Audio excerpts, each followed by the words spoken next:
Espiritualidade no mundo do trabalho.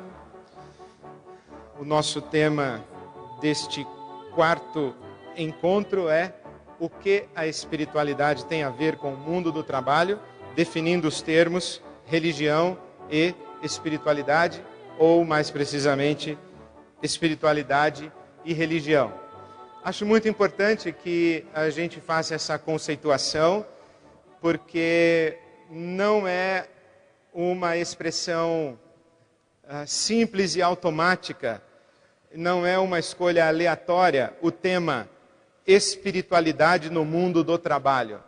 É o próprio tema do nosso fórum, é exato, porque o que queremos dizer é não há religião no mundo do trabalho, e sim a espiritualidade no mundo do trabalho. Nós não estamos falando de religião, estamos falando de espiritualidade. Muito embora, no senso comum, provavelmente quando se usa a expressão espiritualidade, as pessoas já logo pensam em religião e, infelizmente, poucas pessoas, quando ouvem a palavra religião, pensam em termos mais abrangentes de espiritualidade. Por isso eu queria gastar um pouquinho de tempo agora, no início da nossa reflexão, para tentar definir corretamente, ou pelo menos lhes dar um conceito e uma compreensão dessa distinção entre espiritualidade e religião. Em termos básicos, espiritualidade é uma dimensão humana universal. A espiritualidade é uma realidade humana que está presente tanto no Dalai Lama, quanto no Billy Graham, quanto no Papa Bento XVI, quanto no Edir Macedo, tanto quanto em você, quanto em mim. A espiritualidade é algo como, por exemplo, racionalidade, que todo ser humano tem, corporeidade, que todo ser humano tem, corpo, tem razão e tem espiritualidade. Então, espiritualidade é uma dimensão humana, universal, geral, é aquilo que temos em comum. Agora, a religião é a maneira como nós organizamos a nossa espiritualidade. A religião é a maneira como nós sistematizamos a nossa vivência de espiritualidade, ou a dimensão espiritual da nossa vida, e como nós organizamos essa prática, ou como nós expressamos a nossa espiritualidade. Basicamente, a religião, qualquer que seja ela, está fundamentada em 3 pilares: dogmas, ritos e tabus. Os dogmas são as crenças. Por exemplo, quando a gente fala em ressurreição ou reencarnação, nós estamos falando de uma crença religiosa. Você acredita em vida depois da morte? Nós estamos falando de um dogma, de uma crença religiosa. Quando nós falamos assim, transmigração da alma, pluralidade de mundos habitados. Quando nós falamos que Deus é triuno e falamos da trindade, nós estamos falando de uma crença própria do cristianismo. Quando nós falamos em que Deus não é triuno, Deus é uma só pessoa, nós estamos falando, por exemplo, do judaísmo, estamos falando, por exemplo, do islamismo. Inclusive, as chamadas religiões monoteístas, judaísmo, cristianismo e islamismo, os judeus, por exemplo, consideram que nós cristãos, nós não temos um só Deus, nós temos 3. E nós dizemos, não, nós temos 3 pessoas, mas essas 3 pessoas são um só Deus. Isso nós estamos falando aqui de como nós compreendemos o divino e como nós conceituamos o universo espiritual. Estamos falando das nossas crenças. Então, por exemplo, o homem, o ser humano, ele é bom, ele é naturalmente mau, ele é neutro, ele é ambíguo. O que é o ser humano? O cristianismo vai dizer que o ser humano foi criado bom e se tornou mal. alguém vai dizer, não, isso não é verdade. Então nós estamos aqui no nível das crenças, debatendo crenças, isso aí é religião. Quando nós falamos, por exemplo, dos ritos religiosos, nós estamos falando como é que nós cultivamos a nossa relação com o nosso Deus. Quais são as nossas cerimônias? Quais são os nossos rituais? Como é que nós falamos com esse Deus? Esse Deus, ele gosta que as pessoas batam palmas. Esse Deus, ele exige que as pessoas se penitenciem. Esse Deus gosta que as pessoas façam romarias para lugares sagrados. Ou esse Deus não tem lugares sagrados? Então nós estamos falando de rituais. Nós acendemos velas ou não acendemos velas? Nós usamos colares e fitas ou não usamos colares e fitas? Nós buscamos a Deus no silêncio ou num culto barulhento? Numa celebração barulhenta? Nós estamos falando aqui do nosso ritual. Quais são os nossos rituais? Tem música? Não tem música? Quais são as nossas palavras que são próprias para as nossas cerimônias religiosas? Então nós estamos falando dos ritos. E terceiro, nós falamos dos tabus. O que é que esse Deus proíbe, o que é que esse Deus permite? Em outras palavras, para nós, dentro da nossa tradição cristã, o que é pecado, o que não é pecado? O que é proibido, o que é permitido? O que agrada a Deus e o que é que entristece ou suscita ou desperta a ira de Deus? Então nós estamos falando dos tabus. Nós estamos falando de código moral. Nós estamos falando de regras de comportamento. Então todas as religiões, elas têm seus dogmas, seus ritos e seus tabus. E nós não podemos levar religião, ou pelo menos na minha opinião, nós não devemos levar religião para o mundo do trabalho. Porque o mundo do trabalho é um mundo de pluralidade religiosa. Então não convém que eu seja coordenador de uma equipe de vendas e distribua uma fita do Senhor do Bonfim, dizendo, olha, para batermos as nossas metas desse trimestre, todos nós vamos usar a fita do Senhor do Bonfim e seremos abençoados pelo Senhor do Bonfim. Também nós não podemos levar, ou pelo menos na minha opinião, não devemos levar para o ambiente de trabalho um pai de santo para fazer um trabalho ali na sala da chefia, quando a gente quer ver o chefe pelas costas. Da mesma forma, a gente não deve levar um pastor para fazer oração e ler a Bíblia com todos os funcionários, porque você imagina que nessa pluralidade religiosa que está presente no mundo do trabalho, e assim acredito que deve ser, nós vamos criar mais conflitos e confusões do que aproximações e unidade. Então, religião é um assunto que, no meu modo de ver, deve ficar fora do ambiente do trabalho. Mas a espiritualidade não. Nós devemos levar em conta a dimensão espiritual da pessoa humana. Porque se a espiritualidade é uma experiência universal, é aquilo que nós temos em comum, nós somos seres espirituais, todos nós. Nós devemos nos perguntar, por exemplo, que tipo de experiência religiosa melhor facilita o nosso desenvolvimento espiritual e a melhor expressão da nossa espiritualidade. Como é que nós organizamos em termos de religião isso aqui que é espiritualidade? Na minha opinião, algumas experiências religiosas, alguma forma de organizar a espiritualidade, isto é, algumas crenças, alguns ritos e alguns tabus, atrapalham o desenvolvimento espiritual. Outras facilitam. Então, na busca de uma experiência religiosa, nós devemos nos perguntar, qual experiência religiosa favorece, facilita a minha peregrinação espiritual? Para que isso seja respondido, nós devemos entender o que é ou como se define essa nossa espiritualidade. O que é a espiritualidade no ser humano? Assim como humanidade é aquilo que nos faz humanos, espiritualidade é aquilo que nos faz seres espirituais. Então a pergunta é, onde está a nossa espiritualidade? Como é que nós sabemos que nós somos seres espirituais? E eu queria sugerir para vocês dois homens que têm me ajudado a compreender a questão da espiritualidade.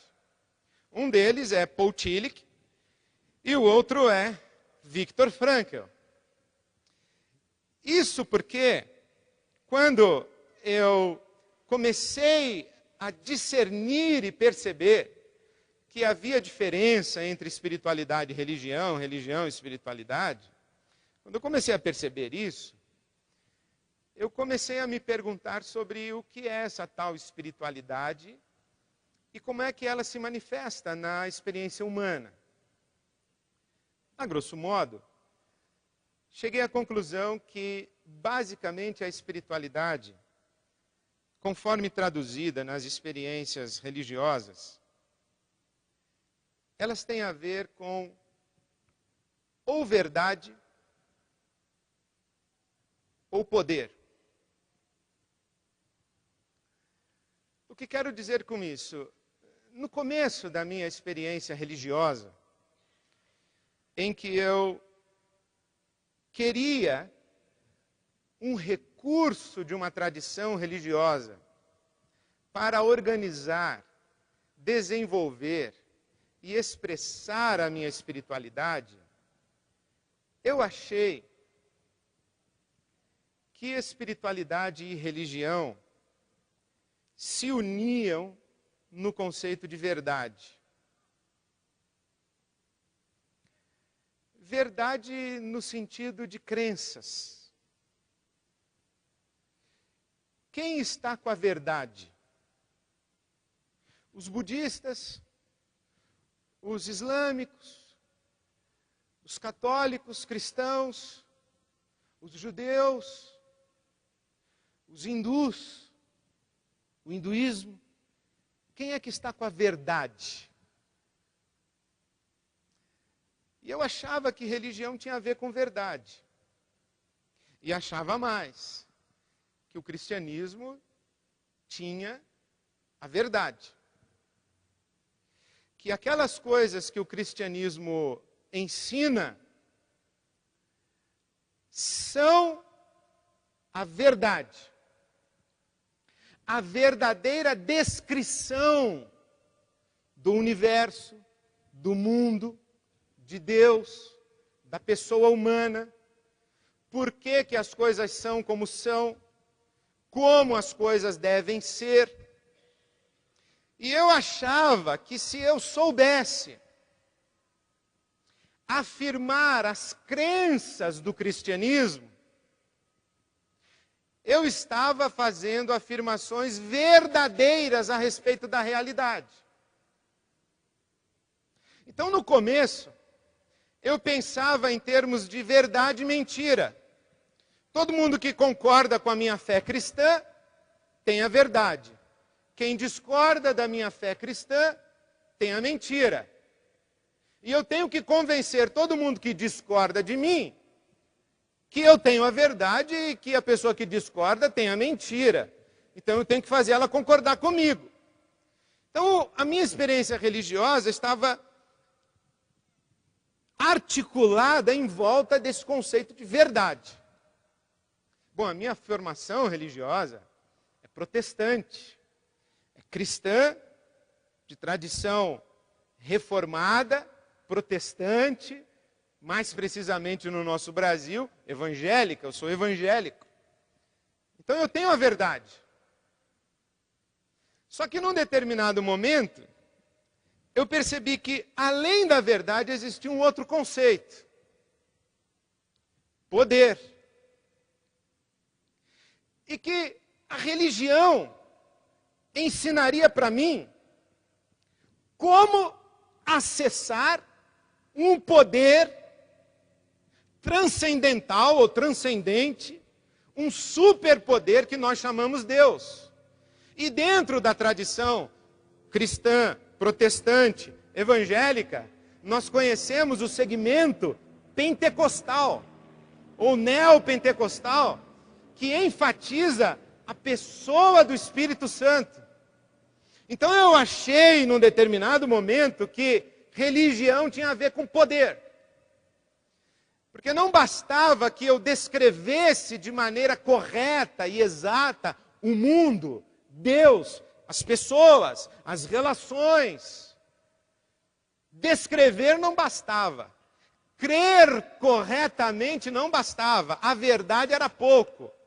Eu tinha que acessar um poder espiritual, um poder divino, que acessado por mim, agiria em meu favor.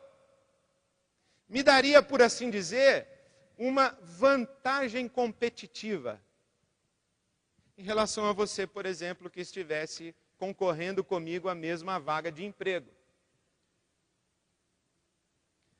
Então, se eu sou um cristão, que creio que Deus é um poder, que me abençoa, que me protege, que me favorece,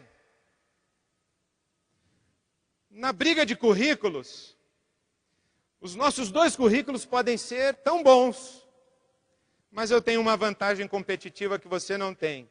Eu comecei a perceber que definir religião em termos de verdade e poder não atendia às minhas questões existenciais e não atendia à vida. Não atendia à vida. Inclusive, eu comecei a achar que falar de religião em termos de verdade e poder, paradoxalmente, significava ao mesmo tempo uma prepotência, uma arrogância, e uma covardia, e uma fuga. Arrogância porque eu comecei a achar que eu não apenas era capaz de racionalmente explicar o divino, explicar o mundo, explicar a vida e traduzir a complexidade da vida humana em princípios racionais e lógicos e dizer: Deus é assim, o ser humano é assim, a vida funciona assim, e isso é a verdade. Se você não concorda, você está enganado e eu estou certo. Num determinado momento da minha vida, eu comecei a achar que isso era de uma prepotência, de uma arrogância, que começou a me causar um certo constrangimento e um certo embaraço. E segundo, começou a me causar embaraço eu acreditar que eu tinha o divino como uma vantagem competitiva. E que Deus ia me abençoar e deixar de abençoar você. Que Deus iria abençoar a minha fábrica e iria prejudicar a sua fábrica. Que Deus iria abençoar a minha padaria e prejudicar a sua padaria. Que esse poder divino, ele escolheria aqui entre nós quais de nós mereceriam sucesso profissional, êxito na carreira, lucro nos negócios, e quais de nós ficariam amargando um movimento sem deslocamento na vida profissional, e qual das nossas padarias ia fechar. Eu comecei a achar que essa reivindicação do divino em meu favor e do poder divino em meu favor também era arrogante e prepotente. Ter o monopólio do divino começou a deixar de fazer sentido para mim. E ao mesmo tempo, estas duas expressões, verdade e poder, começaram a soar para mim como expressões de covardia, de fuga, até de uma certa infantilidade. Porque a questão da verdade como fundamento da experiência religiosa tenta ou tentaria organizar racionalmente aquilo que não é passível de ser organizado. 2 exemplos. A ambiguidade do nosso coração e da nossa natureza humana e a contingência do nosso mundo.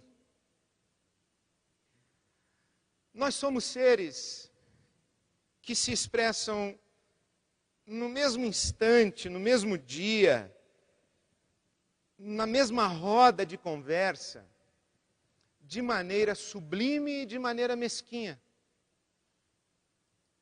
Nós estamos falando com alguém de maneira sublime, nobre, grande, e ao mesmo tempo nos viramos para cá e tratamos esse alguém de maneira estúpida, mesquinha.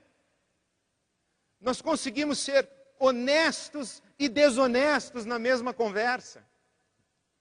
Hoje eu estava andando pelas ruas de São Paulo e vi uma pichação no muro da cidade, aqui na Avenida Sumaré. E a pichação dizia o seguinte: a verdade é que você mente todo dia. E eu pensei, é verdade. A verdade é que você mente todo dia. Nós somos assim. Querer enquadrar a natureza humana, o comportamento humano, a passionalidade humana, o espírito humano, em determinados princípios, o ser humano é assim, A, B e C, não faz sentido. Se você quiser perdoar uma pessoa, siga os seguintes passos: 1, 2, 3 e 4. Não faz sentido. Não funciona dessa maneira. O nosso coração, ele é selvagem. A nossa interioridade, ela é cheia de luzes e sombras. Não dá para a gente generalizar o ser humano e explicá-lo por completo. Quanto mais o divino. Quanto mais o divino. O divino não é passível de ser explicado racionalmente. Agostinho dizia o seguinte: se você entendeu Deus, não foi Deus. Se você pensa que entendeu Deus, não é de Deus que você está falando. Deus transcende. E segundo, a contingência da vida. E essa contingência do mundo em que a gente vive, eu também li no muro do cemitério do Araçá, quando cheguei. Aliás, o próprio cemitério do Araçá é uma expressão concreta de um mundo contingente.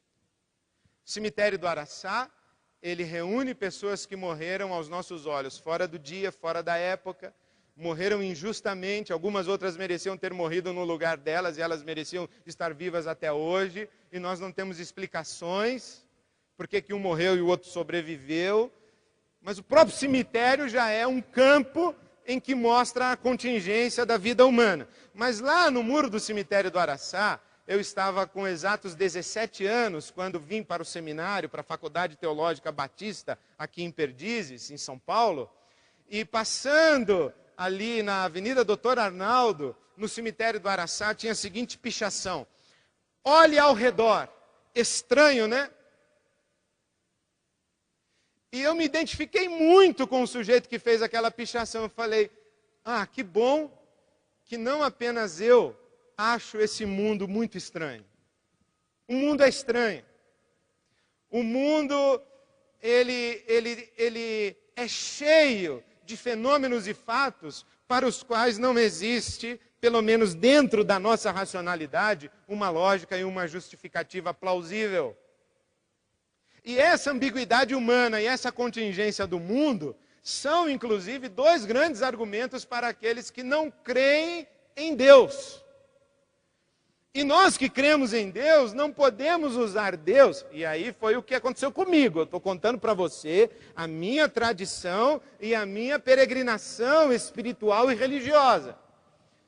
Pelo menos para mim não faz sentido querer usar nem a verdade e nem o poder, a verdade a respeito do divino e o poder divino, para escapar, fugir da ambiguidade da vivência humana e da contingência do mundo em que nós vivemos. Eu dou razão aos camaradas que falam que Deus pode ser um patrocinador de covardes, mas dou muito mais razão, principalmente de ter estudado o livro do Eclesiastes, como fiz recentemente, a expressão do professor Luiz Felipe Pondé, que diz, lendo o Eclesiastes, que o Eclesiastes, o livro da Bíblia, o livro do Eclesiastes, deixa muito claro que o Deus de Israel não gosta de covardes.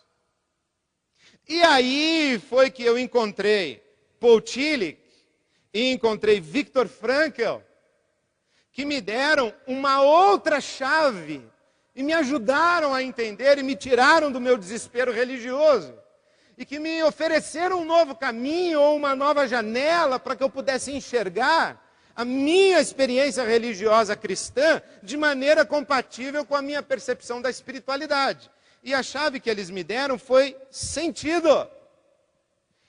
A espiritualidade e a experiência religiosa se unem na palavra sentido. Paul Tillich fala que nós buscamos algo que dê sentido à nossa vida e à nossa existência humana.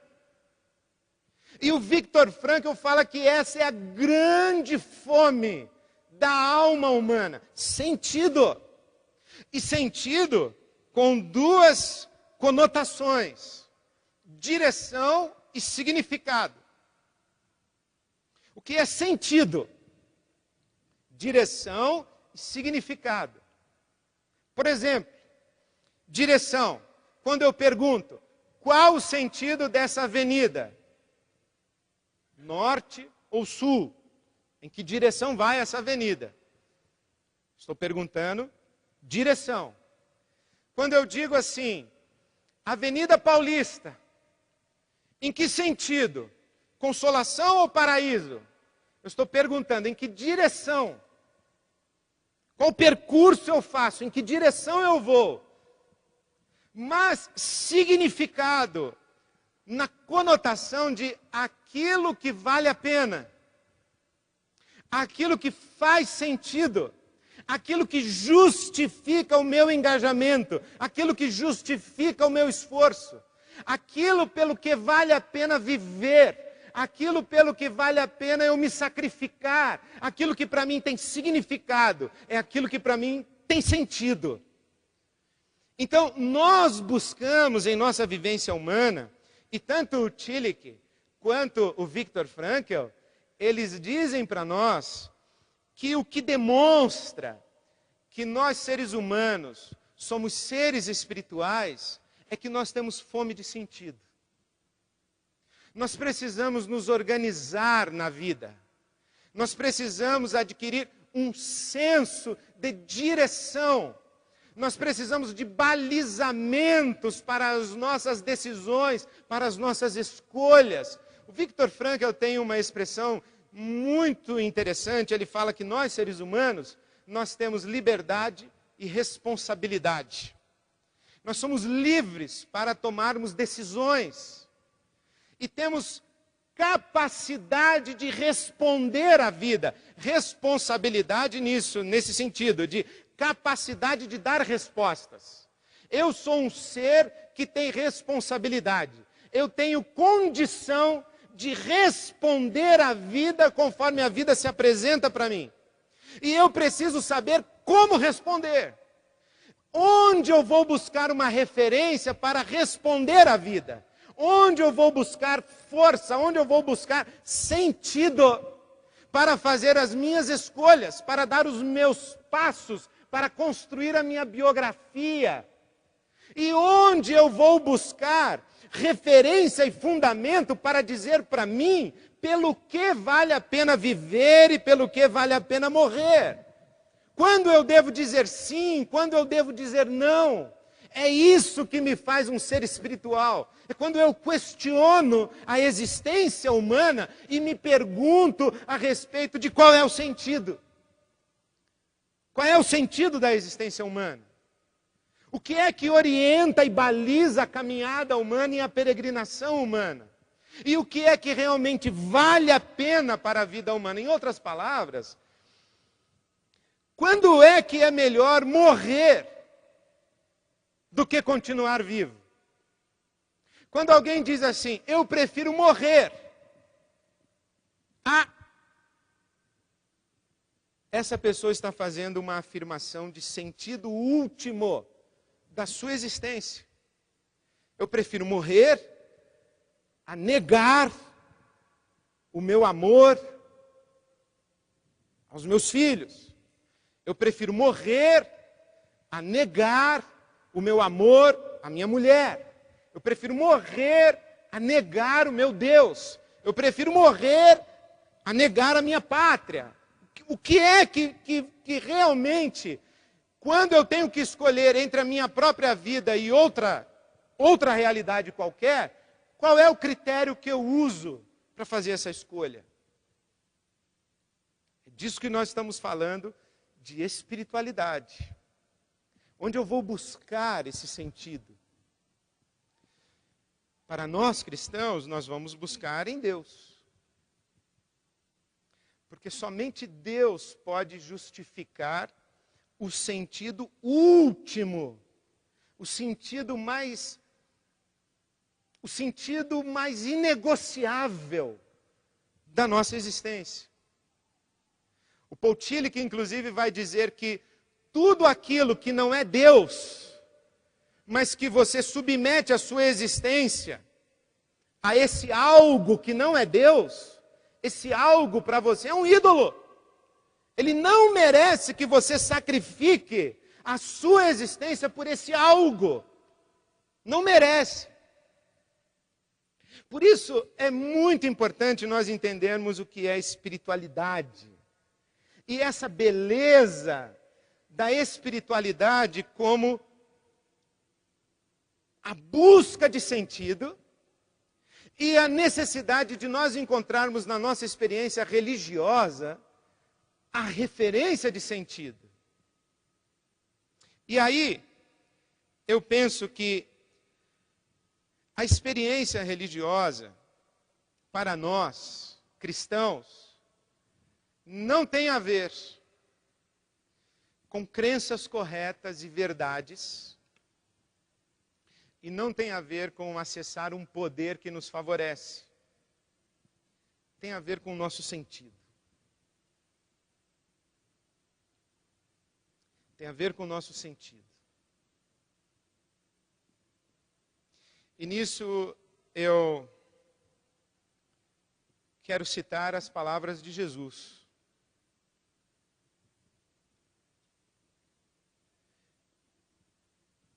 Nisso eu quero citar as palavras de Jesus quando ele diz: eu venci o mundo.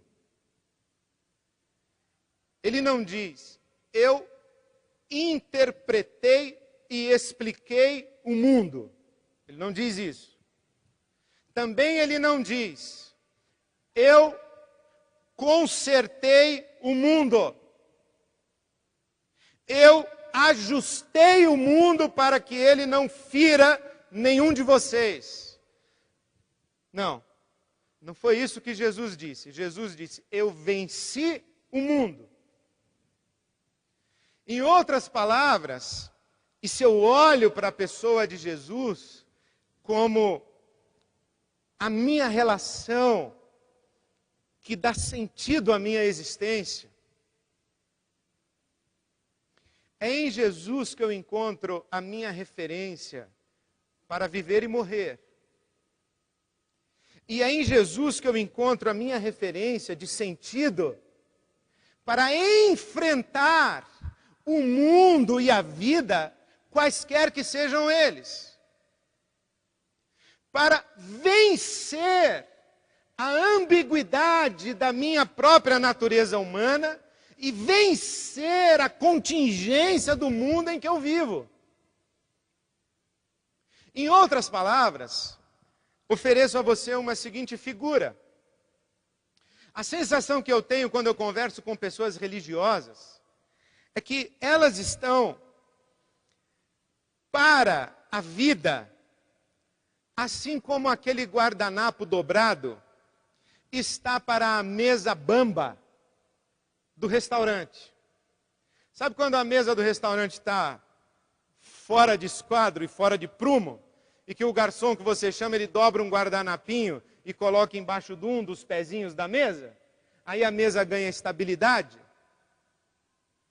Eu acho que há pessoas que usam a religião como esse guardanapo dobrado para fazer com que aquilo que está fora de controle, aquilo que é contingente, aquilo que é ambíguo, aquilo que é incerto, se conserte, se aprume, se ajuste, fique explicadinho, explicadinho, explicadinho. Tenha razão lógica para tudo. E tenha um favor e um poder que venha em nossa direção para fazer a nossa mesa ficar estável. Quando eu olho para a religião e a experiência religiosa cristã como fonte de sentido, eu encontro na pessoa de Jesus e na minha experiência religiosa que em Jesus eu tenho uma fonte de coragem existencial para conviver com a mesa bamba. Eu consigo conviver com a maldade e a bondade humanas. Eu consigo conviver com um mundo contingente, violento, desorganizado, desestruturado. A minha fé me faz vencer o meu medo. A minha fé me dá orientação para as minhas escolhas na minha vida, para o rumo que eu sigo, os meus sacrifícios, as minhas respostas positivas e negativas, o que eu aceito, o que eu acolho, o que eu rejeito, nesse mundo contingente e nessa existência humana ambígua. Por isso é que a palavra sentido faz toda a diferença para mim, tanto para o conceito de espiritualidade, quanto para o conceito de experiência religiosa. Por isso é que acredito que um João de Barro não tem questões de sentido. O João de Barro não fica em pé no alto de uma árvore, olhando para o universo, perguntando que sentido há na vida.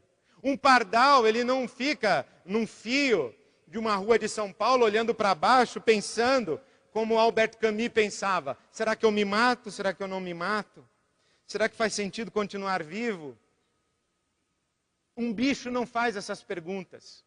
Uma coisa não faz essas perguntas, um ser humano faz. A minha vida está orientada de maneira que vale a pena continuar vivo. Ou a minha vida está desorientada e a minha existência não está fazendo sentido, não tem significado. Eu continuo na direção em que eu estou andando, ou eu mudo, ou eu me reinvento, ou eu tomo decisões radicais. Eu consigo levar em banho-maria essa vida, ou é hora de sacudir a poeira, dar a volta por cima e começar de novo? Essas questões fazem de nós seres espirituais. O Viktor Frankl dizia que a nossa consciência, e desculpe ter apontado para cá, eu poderia ter apontado para cá, ou poderia ter dito assim, a nossa consciência, porque nós somos inteiros, uma consciência, a nossa consciência é o umbigo da alma. Ele diz assim, assim como o nosso umbigo diz que nosso corpo biológico veio de um outro corpo biológico, que o nosso ser biológico veio de outro ser biológico, a nossa consciência, a nossa dimensão de espiritualidade, veio de outro ser e de outra consciência espiritual, veio de Deus. O Mário Quintana diz o seguinte, que o que é alma?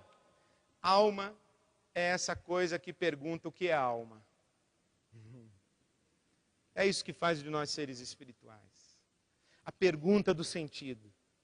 E a experiência religiosa faz sentido quando ajuda a gente a responder a questão de sentido. Porque essa volta toda para chegar no que a espiritualidade tem a ver com o mundo do trabalho. Tem a ver com o mundo do trabalho porque, a respeito do mundo do trabalho, essa dimensão espiritualidade é que se pergunta se o trabalho faz sentido. Se realmente vale a pena eu dedicar a minha existência a esse tipo de atividade, a esse tipo de compromisso, a esse tipo de subordinação, a esse tipo de tarefa, a esse nível de remuneração, a esse nível de sacrifício. É justamente a nossa dimensão espiritual. E aí, quando nós falamos assim de um ser humano espiritualizado, nós estamos falando de um ser humano que dá mais importância, está mais atento, valoriza, percebe, discerne, se compromete com essas perguntas a respeito de sentido. Uma pessoa, digamos assim, que não é tão espiritualizada, ela vai vivendo, sem se perguntar muito, sem se questionar muito, ela vai vivendo. Mas, digamos assim, uma pessoa espiritualizada é uma pessoa que se faz perguntas a respeito de sentido. E um profissional que tem a sua dimensão de espiritualidade desenvolvida, ou aflorada, ou que já acordou para a dimensão da espiritualidade, ele vai fazer perguntas a respeito do seu trabalho. Ele vai dizer, faz sentido. E aí eu quero citar para você o trabalho de Estelle Morin, uma psicóloga que estuda psicologia organizacional, ela é canadense, e ela fez uma pesquisa sobre o sentido do trabalho, ou o trabalho e seus sentidos. Quando é que o trabalho faz sentido? Quando é que o trabalho é uma atividade facilitadora do sentido da minha existência?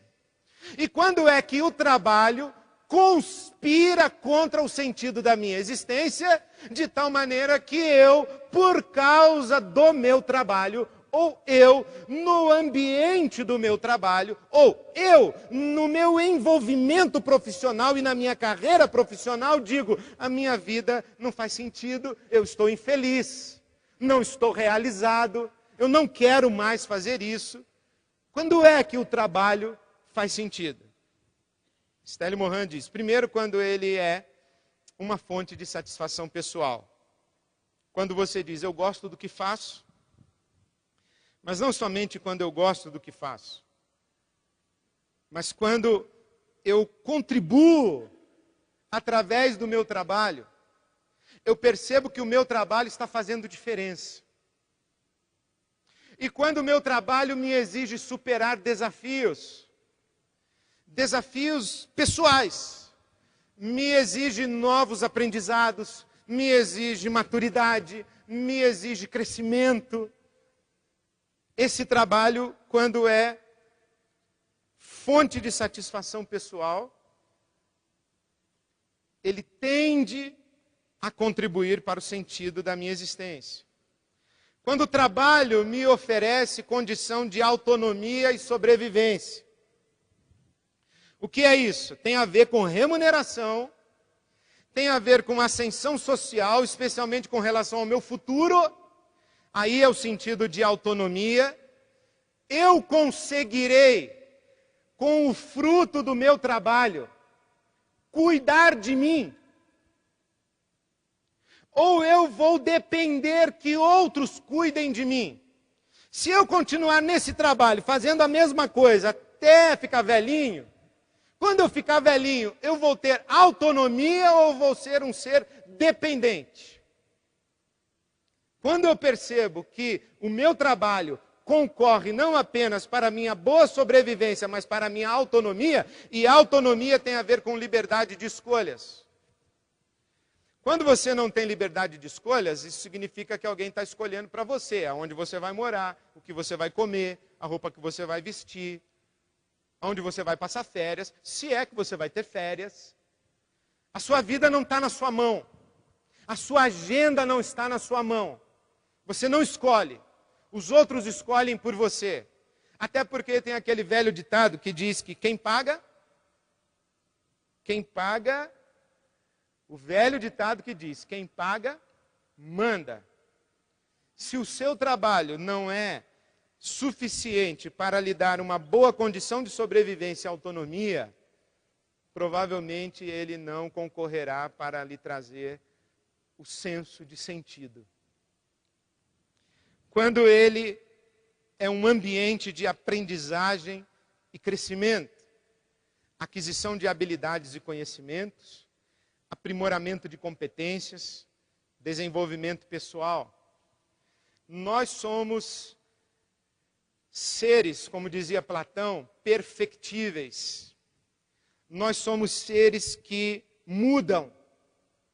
Nós somos seres que são passíveis de aperfeiçoamento. Nós somos educáveis. Vale a pena ensinar um ser humano. E olhe que ditado popular, aplicado a um ser humano, que coisa mais degradante. Cachorro velho não aprende truque novo.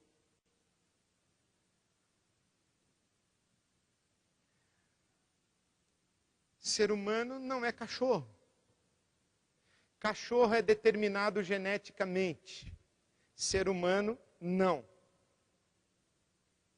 Isso faz lembrar o meu professor, que dizia que se você colocar um gatinho na frente de um pires com leite e uma caixinha de terra, o gatinho bebe o leite, faz cocô na terra e cobre o que fez com a terra.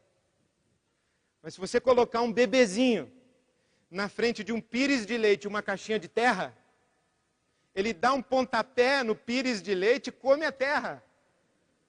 Porque o ser humano não é determinado geneticamente. Ele é educável. Ele muda. Ele é passível de crescimento. E é uma coisa estúpida quando, por exemplo, fugindo do tema profissional, indo para o tema conjugal, mas que serve também para o mundo profissional, quando o sujeito fala assim para a esposa: quando você casou comigo, você já sabia que eu era assim. Ora, a esposa poderia responder: bom, eu sabia que você era assim, mas eu não imaginava que você continuaria assim durante 30 anos. Porque cachorro que nasce assim, morre assim, cachorro. Ser humano não. Ser humano cresce, amadurece. E um espaço de trabalho que exige, sugere, facilita, possibilita aprendizagem e crescimento, contribui para o sentido. Identidade. Por exemplo, o status que a empresa fornece e a empresa quase como um sobrenome. Nós precisamos dessa referência profissional. Veja que interessante, o nosso mundo. Inclusive, você sabe como que a gente apresenta uma pessoa para outra. Aqui está o Paulo Roberto, advogado. Aqui está o Zé Luiz, engenheiro. Ou como é que um pai, uma mãe falam dos seus filhos. Eu acho muito interessante, eu fico, como diria, comovido, singelamente vendo a beleza disso, como por exemplo, eu peguei um táxi a semana passada, o motorista de táxi, eu estava com uma certa pressa para chegar ao aeroporto, e na fila, levanta-se um senhorzinho, que eu falei, eu vou chegar amanhã no aeroporto. Mas o senhorzinho levantou com uma lepidez, ele veio com toda a fome para o volante, falou: o senhor está com pressa ou quer ir na calma? Eu falei: estou com pressa. Ele falou: então aperta o cinto. Aí eu perguntei para ele, quantos anos o senhor tem? Aí ele foi me enrolando para dizer a idade. Eu descobri finalmente 85 anos. Mas se você visse a destreza, a presteza, a ligeireza com que ele atravessou essa cidade até me levar para Congonhas, era uma coisa maravilhosa. E no caminho ele me contou que tem 3 filhos, sustentados com esse volante aqui. Um veterinário, um médico e um advogado. Veja que interessante que aquilo que nós nos tornamos profissionalmente é fonte não apenas da nossa identidade, mas da identidade dos nossos pais. Eu tenho um filho doutor. É uma coisa interessante como que a nossa sociedade valoriza esse tipo de coisa. E como que a empresa vai dar para você quase que um sobrenome. Aqui é o Paulo Roberto da Xerox. Aí quando o cara não está mais na Xerox, aqui é o Paulo Roberto. De onde? Só o Paulo Roberto, não serve? Não, não serve. Porque se você não tem um sobrenome corporativo, você não tem quase nada. Assim é o nosso mundo. Olha que interessante, o nível estatístico de adoecimento após a aposentadoria. Pessoa se aposenta, adoece, perde a sua referência. Que coisa impressionante, o trabalho que lhe dá uma identidade. Agora, quando você tem uma atividade profissional da qual você não se orgulha, ou que a sociedade não valoriza, a sua identidade fica no meio de uma névoa. E ela não contribui para o sentido da sua existência.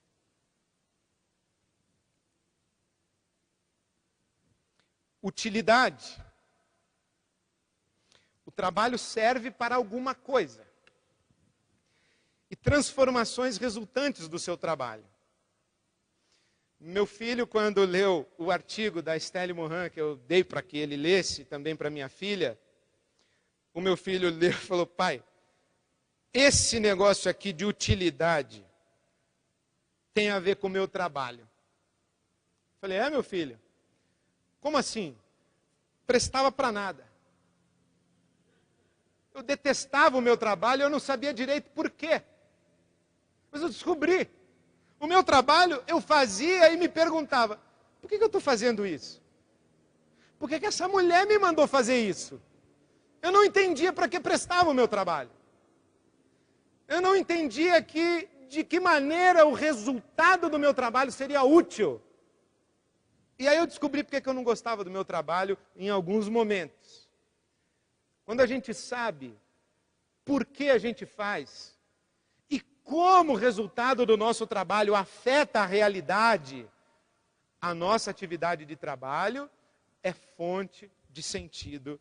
Eu estou sendo útil.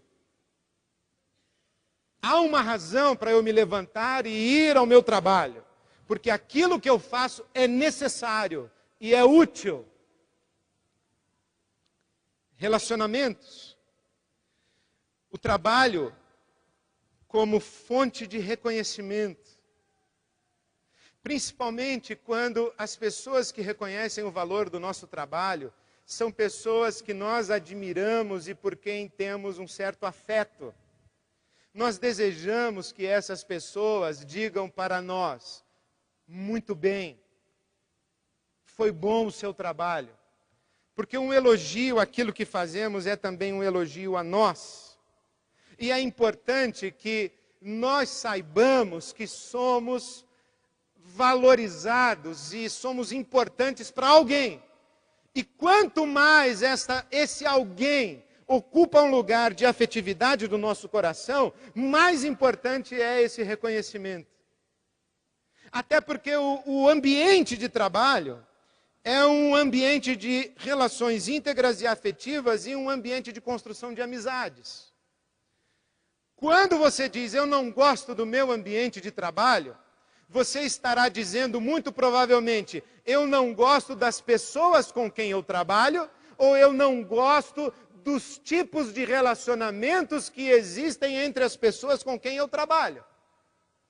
Mas quando o seu ambiente de trabalho e os seus parceiros de trabalho são fontes de afetividade, de reconhecimento, de valorização pessoal, esse trabalho é também fonte de sentido.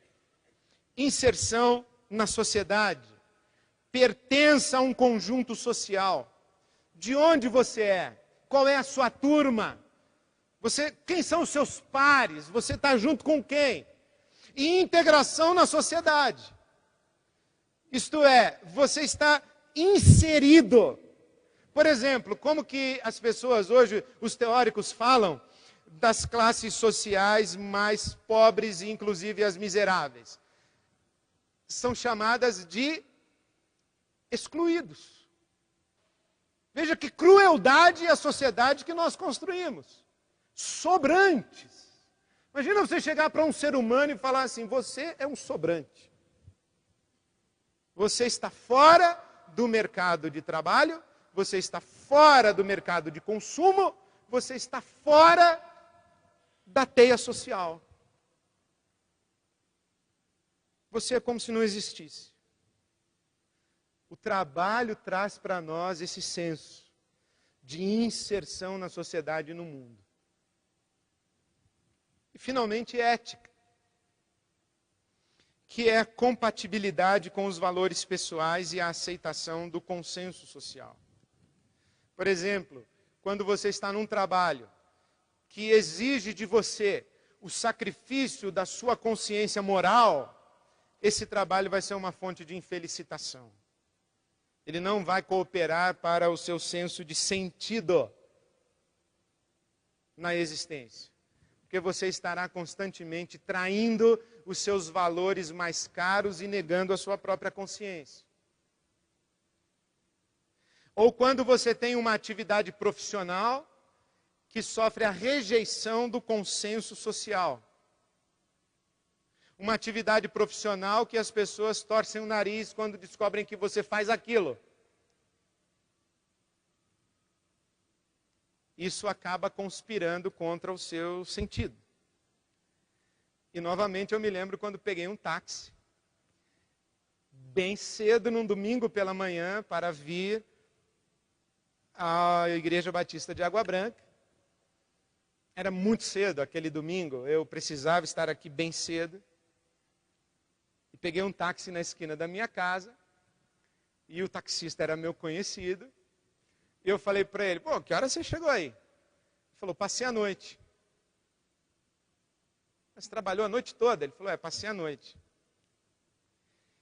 E o pessoal vê a gente cochilando aqui no ponto, acha que nós somos vagabundo. Mas eu passei a noite aqui. Falei: olha, obrigado, porque você está aqui e passou a noite aqui, porque eu realmente preciso de você agora para ir para o lugar onde eu tenho que ir. Que bom que você está aqui. Aí ele virou para mim e falou: e o senhor, onde é que vai tão cedo? Aí eu falei assim: eu sou pastor. Ele falou: e o senhor está pior que eu. Aí eu percebi que o consenso social da minha atividade profissional não estava em alta, né? Mas quando você precisa negar os seus valores morais para desenvolver a sua atividade profissional, e quando a sociedade rejeita a sua atividade profissional, o seu trabalho acaba deixando de favorecer o sentido da sua existência. Em síntese, nós temos conceituado espiritualidade como a dimensão do relacionamento com Deus, que implica a manifestação do seu poder, amor e justiça em todas as dimensões da vida. A nossa fonte de sentido para nós cristãos é Deus. Deus conforme nós o percebemos na pessoa de Jesus Cristo. E esse poder que eu uso aqui é poder como força, é poder como energia vital, é o que me mantém vivo. Esse amor é integridade relacional. E essa justiça é referência ética. Porque eu me relaciono com Deus, eu trago isso para o meu mundo. E quando eu respondo a essa vitalidade divina, com essas categorias de amor e justiça, então eu tenho sentido na minha vida, inclusive na minha vida profissional. Mas eu quero terminar com duas outras afirmações. Primeiro, uma sugestão de uma definição de trabalho. Trabalho é aquilo que fazemos para cooperar com Deus, para colocar ordem no caos. Trabalho é aquilo que fazemos para cooperar com Deus, para colocar ordem no caos. Pense o que seria o mundo se não houvesse um profissional como você. Ou se a sua categoria profissional não existisse. Ele seria mais caótico ou mais harmônico? Porque há dois conceitos que se equiparam: caos e cosmos. Cosmos é de onde nós tiramos, por exemplo, a palavra cosmético, que para a maioria de nós tem a ver com beleza. Mas o pessoal que hoje trabalha com a indústria da beleza, a indústria do cosmético, sabe que na verdade não trabalha com a indústria da beleza, trabalha com a indústria da saúde, porque a saúde é bela. Essa é a ideia por trás. A minha atividade profissional, ela concorre para o cosmos, para o que é saudável e belo, ou ela concorre para o caos? O que eu faço? Produz caos ou produz cosmos? Beleza saudável e saúde bela. Trabalhar é cooperar com Deus para colocar ordem no caos, porque esse é o trabalho criativo de Deus. A Bíblia Sagrada começa dizendo que a terra era caótica. E Deus coloca ordem no caos, organiza, harmoniza dia, noite, terra, água, vegetal, animal, humano. Coloca ordem no caos. Trabalhar é isso, cooperar com Deus para colocar ordem no caos. Trabalhamos para construir um novo mundo, inclusive o nosso, que começa dentro de nós. Um novo mundo no horizonte de nossa influência. O nosso mundo no sentido de nossa sobrevivência e de nossa autonomia com qualidade. Mas também o nosso mundo interior. Porque somente pessoas em paz conseguem promover a paz. Somente pessoas saudáveis, pessoas que são minimamente equilibradas e belas, conseguem atuar na realidade imediata e abrangente, de tal maneira a produzir harmonia e beleza. Para isso trabalhamos. O que a espiritualidade tem a ver com o mundo do trabalho? Absolutamente tudo. Quando você compreende a espiritualidade como a busca de sentido e como as referências fora de você mesmo, para que você traga ou dê sentido à sua existência. Sentido com a conotação de direção, você organiza a sua vida, e significado, organiza de maneira a fazer valer a pena e dizer para você, está valendo a pena viver do jeito que eu estou vivendo. Eu sou responsável e respondo com dignidade aquilo que está posto diante de mim. Apesar da minha ambiguidade e da contingência do mundo, eu desenvolvo um projeto existencial que é digno, isto é, que tem sentido, que faz sentido e que se justifica.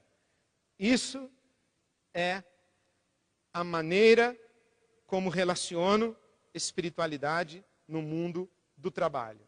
Eu peço a Deus, na minha mais sincera e singela oração por você, é que a sua atividade profissional, nesses critérios apresentados, por exemplo, na pesquisa de Stella Morin, ou em outros critérios, a sua atividade profissional seja para você uma fonte de sentido.